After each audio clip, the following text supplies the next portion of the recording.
The git diff command without options. There will be another video that will talk about specific options used with the git diff, but this one is just git diff without options. Now, what does git diff by itself do?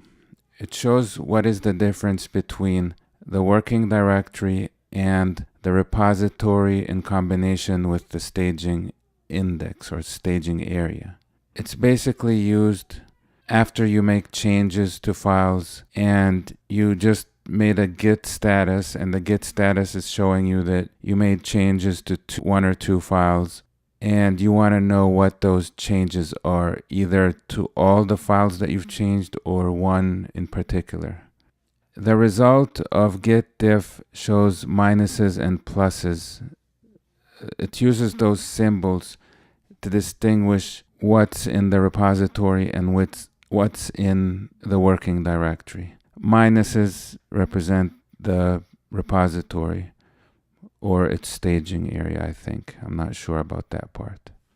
If a changed file in the working directory is added to the staging index, it will not show up anymore for a git diff command. That's because it's not in the working directory, and it's not considered a file that you're looking at. It's assumed that you already have acknowledged that the changes are okay in that file, so it won't show up anymore in git diff if you've added a file to the staging area. So as far as git diff without options is concerned, it's as if the staged file has already joined the repository. Usually you would use git diff without options so you can decide whether or not to commit the changes you made in the working directory to the repository. Okay, now I'm gonna modify something in file 1. Okay, instead of this is the first git practice file edit, I'll add the word change in a file. Okay, so I've changed an existing line, and then I'm going to add another line here, div. Okay, another line, that's what I'll type here. All right, and then I'm gonna save this. Now I go into my console. I'm gonna do git status. Oh, okay. Okay, git practice. All right, git status. It shows that I modified the file. Okay, so it's not a new file. It's a file that's being tracked, but it's been modified. And it says that the changes are not staged. So this is in my working directory and it hasn't been staged. All right, now I do git diff. Okay, now I haven't used that before, git diff. So what's it showing me here? Let's start at the top. It says it's using the diff command. And it's actually showing you the whole command that it's using. It's using diff with the get option, and there's one file and they label it with A, and then there's B. Okay, I guess to differentiate the two files from each other because the file names are the same. And it's telling me what the commit ID is that we're talking about here, that it's comparing it to, because it's comparing what's in the working directory with this commit, which is the last commit made on this branch. Okay, it's telling me minus 11.6 plus 11.8 and open the template in the editor. Okay, I guess this means that in the minus sign represents the file, represents the repository. So for the file in the repository on line 11, I think 6, I'm not sure what this 6 means. These all like correlate with line numbers and ranges.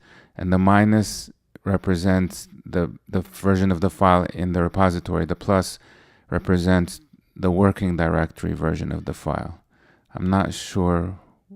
Let me see. Okay, here's line 11. Okay, so it's showing us from line 11. Okay, 1, 2, 3, 4, 5, 6. 6 lines? I don't know. Anyways. Okay, I guess this is the part that's in common with both the one in the repository and the one in the working directory. This line is the line that was removed from the version of the file in the repository. Instead of it, the same line was added with modification plus 2 more lines. Now I'm going to add 2 lines to this file here, file 3. Okay. Now I'm going to save. All right, now I'm going to do get diff again. All right, now it shows us the changes which were made in both files. See, here it's talking about